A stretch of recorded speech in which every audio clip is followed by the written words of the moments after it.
Martin mahiling kay Casimiro, Donaire may banta, Dunk Davies nagdemand. Ito at pag-usapan natin, pero bago ang lahat, pakisubscribe po ng channel ko. Huwag niyo na rin kalimutan i-click ang notification bell para lagi kayong una sa balita.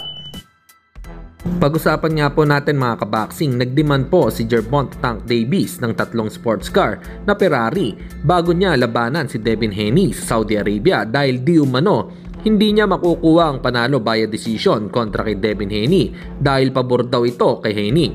Kapag sa Saudi, palagay nyo ba naninigurado lang dito si Tank Davies na maluto ang laban or umiiwas lang siyang labanan si Haney?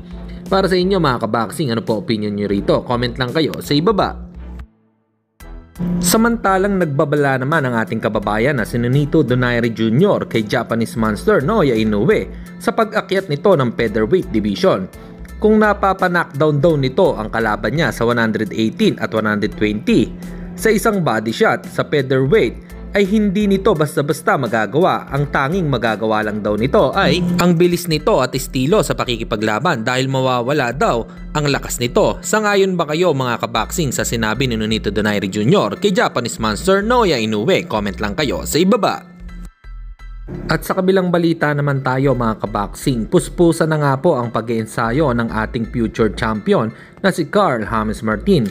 Madami ang nag-aabang sa kanya dahil ang posibleng sunod na laban ay world title fight. Sana maging humble pa din si Wonderboy kapag nakahawak na ito ng major belt.